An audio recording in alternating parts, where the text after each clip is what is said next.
Olá, meu nome é Edson Amaral, sou biomédico formado pela Faculdade Maria Milza. Atualmente estou mestrando no programa de pós-graduação em Imunologia pela Universidade Federal da Bahia, desenvolvendo um projeto envolvendo o comportamento de consumo do álcool em humanos. Tenho como orientador o professor doutor Pablo Oliveira e como co-orientadora a professora mestre Gabriela Salles. Dando continuidade ao nosso curso de extensão em Imunologia Básica, vamos para a nossa aula de número 7, cujo tema é Complexo Principal de Histocompatibilidade, Apresentação de Antígenos e Tolerância Imunológica.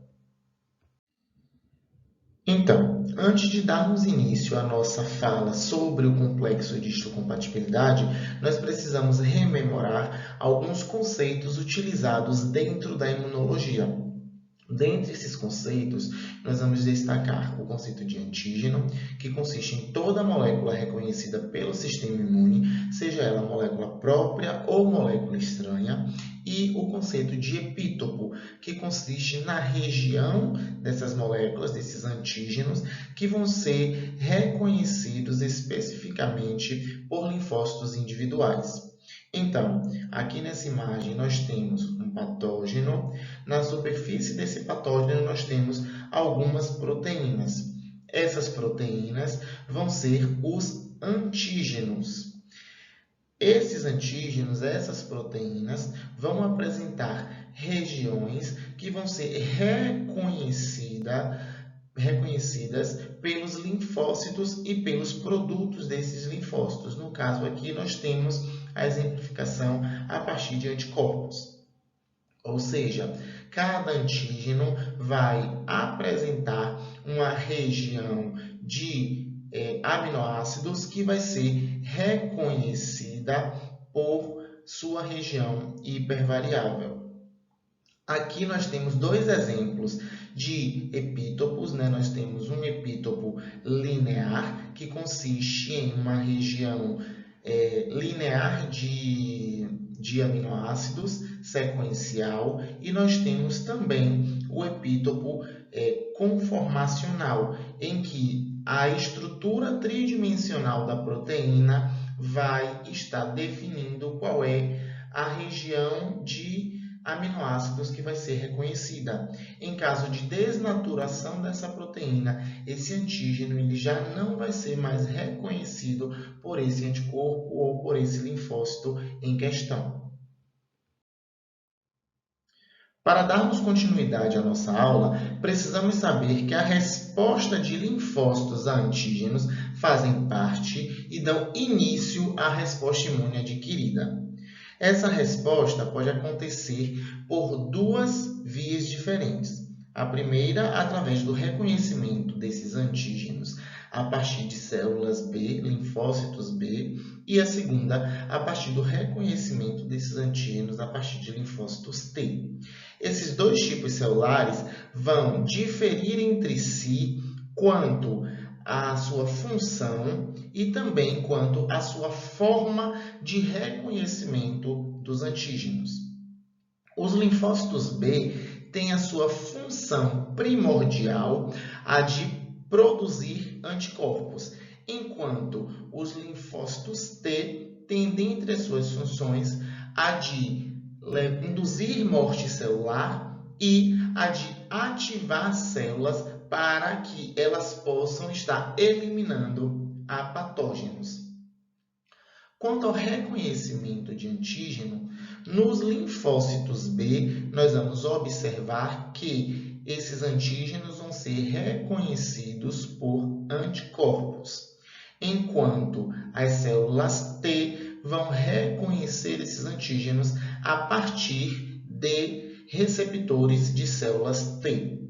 Uma outra diferença é quanto ao tipo de antígeno que vai ser reconhecido. As células B vão reconhecer os antígenos conhecidos como antígenos T independentes. Esses antígenos T independentes são polissacarídeos, lipídios, RNAs e DNAs. E podem estar livres na circulação e vão ser reconhecidos diretamente por esse linfócito B.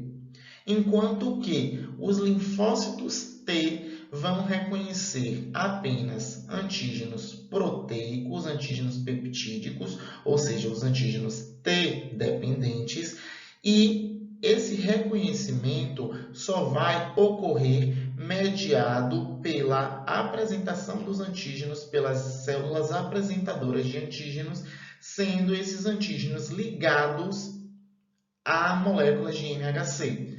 Ou seja, os linfócitos T não conseguem reconhecer antígenos livres, antígenos solúveis. Eles vão apenas reconhecer os antígenos quando eles estiverem ligados a moléculas de MHC que estão presentes na membrana de células apresentadoras de antígeno. Mas no que consiste essas células apresentadoras de antígeno, essas moléculas de MHC? É o que nós vamos abordar em nossa aula. Bem, as moléculas de MHC consistem em um grupo de proteínas de membrana que são codificadas por genes chamados de HLA, a sigla que, traduzida do inglês, significa antígenos leucocitários humanos. Esses genes estão no braço curto do cromossomo 6 e, de modo geral, eles são altamente polimórficos. Por que eu digo altamente polimórficos geralmente? Porque nesse grupo de genes nós encontramos 3 genes diferentes, os genes que codificam o MHC de classe 1, que são altamente polimórficos, os genes que codificam o MHC de classe 2, que também são altamente polimórficos, e o gene que codifica o MHC de classe 3, que não apresenta esse polimorfismo. Esses genes em questão são compartilhados de pais para filhos no momento da fecundação e eles são expressos nesse filho, nessa criança, em codominância. Ou seja, exemplificando aqui nessa imagem, esse pai vai transmitir o gene HLA-DQ, a mãe vai passar para o filho o gene HLA-DM e essa criança, portando esses 2 alelos, vão expressar tanto o MHC de origem do gene HLA-DM quanto o MHC de origem do gene HLA-DQ. As moléculas de MHC foram inicialmente descobertas a partir da rejeição de enxertos, da rejeição de transplantes. Indivíduos que apresentavam losses idênticos não iriam apresentar essa rejeição. Já os indivíduos que apresentavam losses distintos, losses diferentes, apresentavam essa rejeição. Por cerca de 20 anos, se atribuiu às moléculas de MHC essa função de rejeição de enxertos, rejeição de transplantes. Só que não era lógico que o organismo tivesse estruturado um maquinário tão específico, tão especializado para reagir a um evento que não é natural dos organismos vivos. O transplante, o enxerto, não é algo que acontece naturalmente em nosso organismo. Então, mais pesquisas foram desenvolvidas, mais estudos foram realizados para saber a real função das moléculas de MHC. E hoje se sabe que essas moléculas são responsáveis pela apresentação de antígenos para os linfócitos T. Como falado anteriormente, as moléculas de MHC são proteínas de membrana sintetizadas e processadas no interior de células apresentadoras de antígeno. De modo geral, elas são compostas por 2 resíduos de MHC, que são essas regiões, e também por uma fossa de reconhecimento, uma fenda de reconhecimento de aminoácidos. Sendo que as moléculas de MHC de classe 1 e as moléculas de MHC de classe 2 são muito próximas entre si. Elas são estruturalmente muito parecidas. Nestas figuras, nós temos a representação estrutural das moléculas de MHC. Observem que as duas moléculas, elas são muito parecidas visualmente, elas são muito próximas. Entretanto, elas carregam algumas diferenças pontuais que são de extrema importância para o desempenho da função dessa molécula e para o tipo celular que essa molécula vai estar ativando, para o tipo celular que essa molécula vai estar apresentando o antígeno. Nessa figura aqui, nós temos a molécula de MHC de classe 1, que é composta por uma cadeia alfa, esse azul mais claro, e por uma proteína beta-2 microglobulina. Nessa cadeia alfa, nós temos os dois resíduos de MHC nas regiões alfa-1 e alfa-2, e na região alfa-3, nós vamos ter uma região para a ligação de um correceptor chamado CD8. No caso da molécula de MHC de classe 2, nós vamos ter uma cadeia alfa, uma cadeia beta, e nas regiões alfa-1 e beta-1, nós vamos ter os resíduos de MHC, vamos ter a fenda de reconhecimento de peptídeo, e na região beta-2 nós vamos ter a região de ligação do correceptor CD4. Uma outra diferença entre os MHC de classe 1 e o MHC de classe 2 consiste na quantidade de aminoácidos do peptídeo do antígeno que vai ser reconhecido. No caso dos MHC de classe 1, nós vamos ter proteínas de até 11 aminoácidos sendo ligados na fenda ligadora de peptídeo e apresentadas aos linfócitos TCD8. No caso do MHC de classe 2, nós vamos ter o reconhecimento, a ligação de peptídeos, de proteínas de até 30 aminoácidos que vão ser apresentados a linfócitos TCD4. Bem, quanto aos APCs, existem diversos tipos de células capazes de apresentar antígenos. Dentre elas, nós podemos citar as células dendríticas, os macrófagos, os linfócitos B e também todas as células nucleadas que compõem o nosso organismo. E nesse grupo de células nucleadas, nós incluímos também as células dendríticas, macrófagos e linfócitos. Por que eu friso isso? Porque essas células vão diferir quanto ao tipo de molécula de MHC que vão estar expressando. No caso das células nucleadas, incluindo as dendríticas, os macrófagos e os linfócitos B, nós vamos observar a expressão de moléculas de MHC de classe 1. E essa molécula vai estar apresentando antígeno para linfócitos T citotóxicos, linfócitos TCD8. Enquanto que as células dendríticas, os macrófagos e os linfócitos, além das moléculas de MHC de classe 1, vão expressar também moléculas de MHC de classe 2. E essa molécula de MHC de classe 2 vai apresentar antígenos a linfócitos T auxiliares, linfócitos T CD4 positivos. É válido ressaltar também que, dentre todas essas células, a única capaz de ativar, de sensibilizar linfócitos T virgens, linfócitos T naive, são as células dendríticas. Apenas células dendríticas são capazes de sensibilizar linfócitos que ainda não tiveram contato com antígeno nenhum. Uma outra diferença entre essas células é o intuito da ativação, da apresentação desses antígenos ao linfócito T. Isso vai ser discutido melhor mais à frente, mas, de um modo geral, as células nucleadas apresentam antígenos no intuito de induzir morte celular.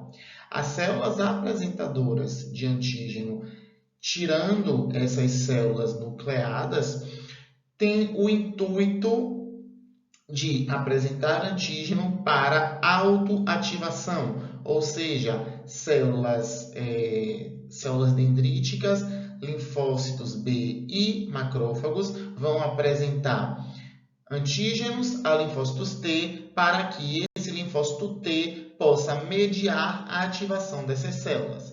As células dendríticas também apresentam antígenos com o intuito de ativar a expansão clonal de linfócitos T. Como citado anteriormente, os linfócitos T são capazes de reconhecer apenas antígenos proteicos, antígenos peptídicos, ligados a moléculas de MHC. Esse antígeno vai entrar por endocitose, pinocitose ou por invasão do patógeno às células apresentadoras de antígeno, sejam as células dendríticas, macrófagos e linfócitos, ou as células nucleadas do organismo do indivíduo. Uma vez que esse antígeno estiver presente no interior da célula, ele vai ativar receptores celulares, como, por exemplo, os receptores Toll-like, mas não exclusivamente a eles, outros receptores também podem ser ativados. Com a ativação desses receptores, a célula passará a expressar fator de necrose tumoral e interleucina 1. Esse conjunto de sinalização vai ativar a célula apresentadora de antígeno, que vai reduzir a sua aderência ao tecido no qual ela está inserida e vai passar a expressar em quantidades mais elevadas um receptor de membrana, que o nome é CCR7. Esse CCR7 é um receptor de quimiocinas que são produzidas em grandes quantidades em órgãos linfóides, de modo especial no linfonodo. Então, por quimiotaxia, essas células apresentadoras de antígeno vão ligar CCR7 a quimiocinas produzidas nos linfonodos e vão se direcionar para essa região de apresentação de antígenos. No linfonodo, essas células apresentadoras de antígeno vão potencializar a expressão de MHC e de correceptores a fim de sensibilizar, de ativar linfócitos T. É válido ressaltar também que a ativação dos linfócitos T depende de uma dupla sinalização, ou seja, nós precisamos da sinalização a partir do reconhecimento do antígeno ligado à molécula de MHC pelos receptores de células T, mas também vamos necessitar do reconhecimento de um coestimulador por um correceptor na célula T. Aqui, nesse caso, nós temos o coestimulador B7 se ligando ao correceptor CD28 e propiciando dessa forma a ativação da célula T. Esse comportamento de dupla sinalização, de sinalização de segundo momento, ele vai ser extremamente importante no que diz respeito à tolerância imunológica, que será discutido um pouco mais à frente. Bem, antes que a apresentação de antígenos aconteça, é preciso que exista um processamento desses antígenos para que eles possam estar ligados a moléculas de MHC e serem direcionados para a membrana das células apresentadoras de antígenos. No caso das moléculas de MHC de classe 1, antígenos geralmente virais vão estar presentes no citoplasma dessa célula, após a invasão dessa célula por esse patógeno, e esse antígeno vai ser digerido no citoplasma celular com o auxílio de proteossomos. Esse proteossomo, após a digestão desse desse antígeno vai permitir que peptídeos mais curtos estejam livres no citoplasma, que vão ser levados para o interior do retículo endoplasmático rugoso por transporte ativo. Dentro do retículo endoplasmático rugoso, a molécula de MHC vai ser sintetizada e o antígeno vai ser ligado a essa molécula de MHC nesse momento de síntese da proteína. Essa proteína já ligada ao antígeno vai ser direcionada para o complexo de Golgi, onde vai ser processada e externalizada dentro de vesículas exocitárias. Na vesícula exocitária, a proteína ligada ao antígeno vai ser levada para a membrana da célula e, a partir deste momento, ela vai poder sensibilizar, vai poder ativar linfócitos T CD8, linfócitos T citotóxicos. No caso das moléculas de MHC de classe 2, o processamento desses antígenos vão ser diferentes. Esse antígeno vai ser endocitado para essas células, ele vai ser fagocitado por essas células ou vai entrar no endossomo por pinocitose e, a partir do momento que o antígeno está dentro do endossomo, esse endossomo vai se ligar ao lisossoma, formando o complexo fago-lisossoma. Nesse momento, vai acontecer a digestão dessa proteína, formando antígenos menores e esse complexo fago-lisossoma vai estar disponível no citoplasma para posterior reconhecimento e ligação nas moléculas de MHC.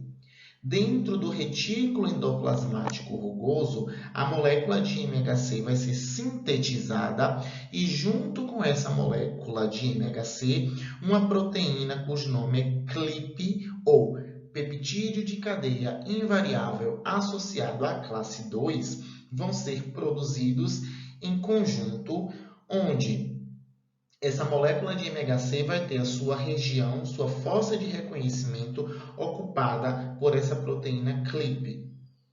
Esse complexo CLIP-MHC vai ser direcionado para o complexo de Golgi para que seja processado.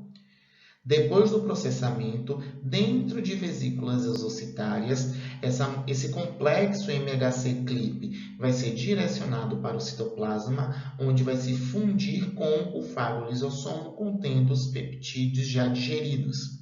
Nesse momento, a proteína CLIP é desligada da molécula de MHC, permitindo que os antígenos se liguem à fossa de reconhecimento. Com o antígeno ligado, essa vesícula exocitária vai ser direcionada para a membrana celular, permitindo assim que a célula apresentadora de antígeno possa estar sensibilizando e ativando células T CD4, células T auxiliares. Recapitulando, moléculas de MHC de classe 1 apresentam antígenos livres no citoplasma advindo de patógenos intracelulares, digeridos no proteossoma, enquanto que moléculas de MHC de classe 2 vão apresentar antígenos endocitados presentes em vesículas que serão digeridos no interior do fago-lisossoma. Aqui nós temos a exemplificação dessa informação. Nessa figura, nós observamos que um antígeno intracelular vai ser digerido no fago-lisossomo, vai ocorrer o transporte desse antígeno para o retículo endoplasmático rugoso. No retículo endoplasmático, a molécula de MHC vai ser sintetizada já com o antígeno ligado a ela e posterior direcionamento desse complexo MHC antígeno para a membrana celular e a apresentação do antígeno. Enquanto que nas moléculas de MHC de classe 2, um antígeno endocitado vai ser digerido no fago-lisossomo e a molécula de MHC sintetizada dentro do retículo endoplasmático com a proteína CLEP vai ser direcionada para o citoplasma, vai se ligar a esse fagolissossoma, a proteína CLIP vai ser desligada da molécula de MHC, o antígeno vai se ligar ao sítio de reconhecimento e o complexo MHC antígeno vai ser direcionado para a membrana celular.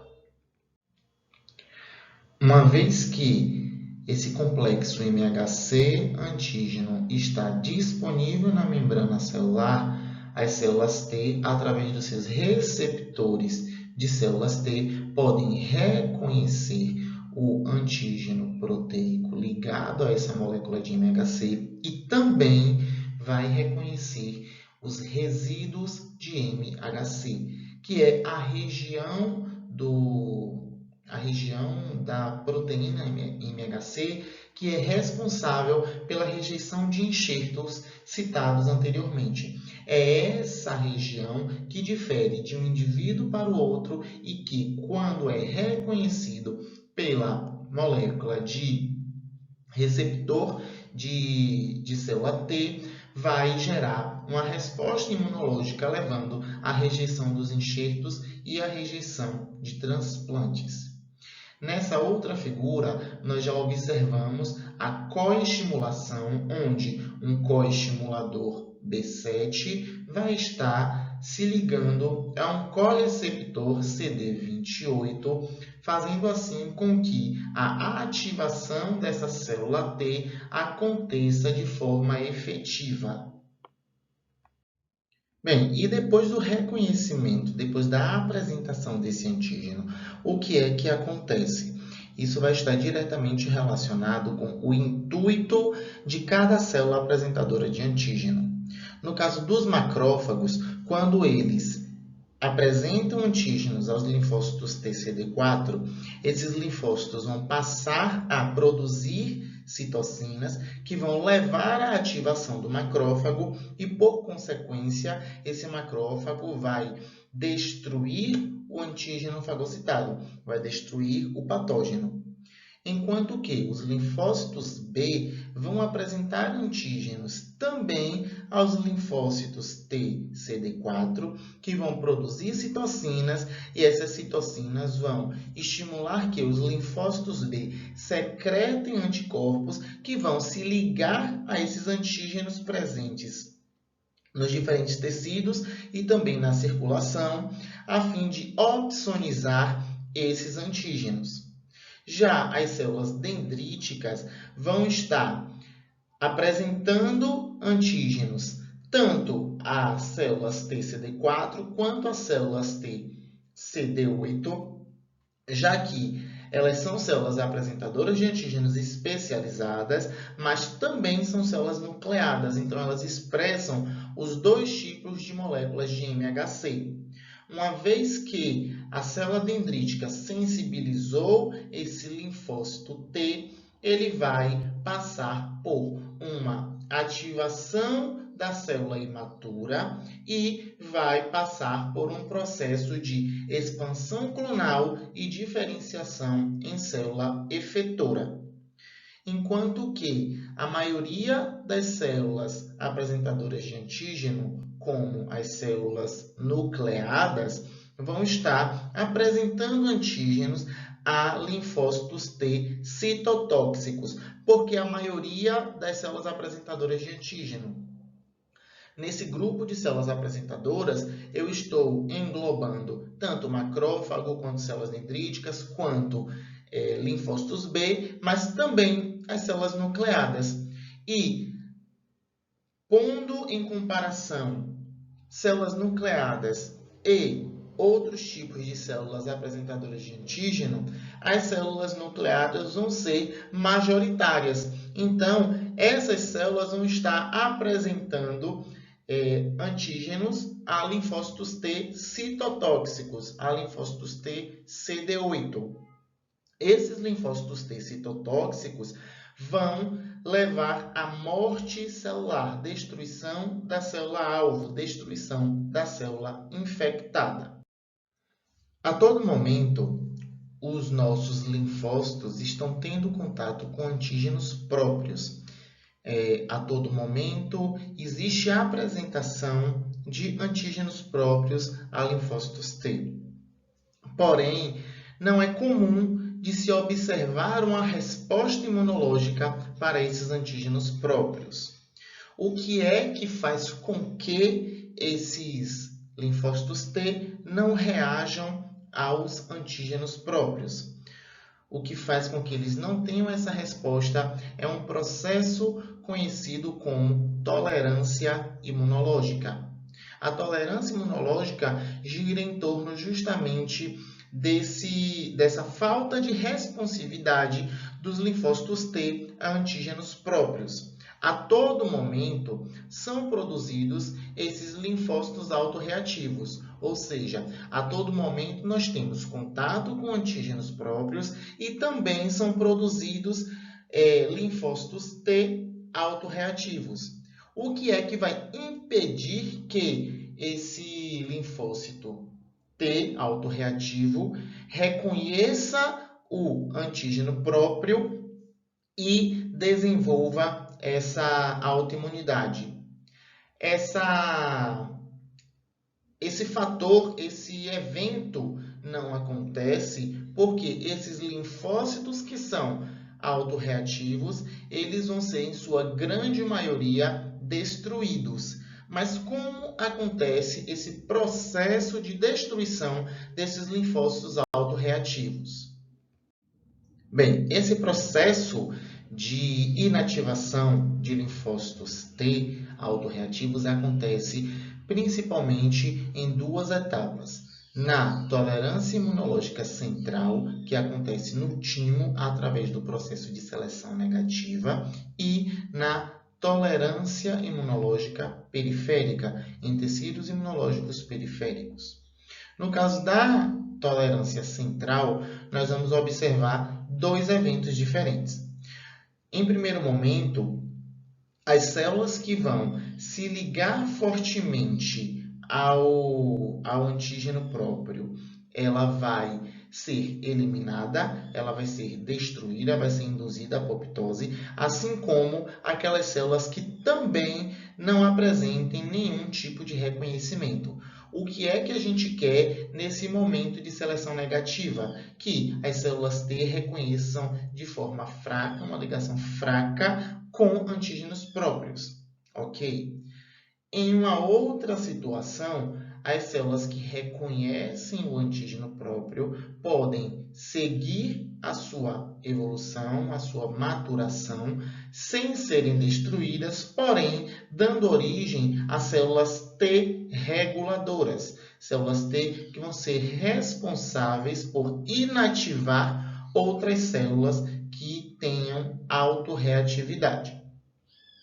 No caso da tolerância periférica, nós vamos observar a tolerância acontecendo em linfócitos maduros que reconhecem antígenos próprios. Antígenos esses que não foram apresentados para esses linfócitos lá no timo.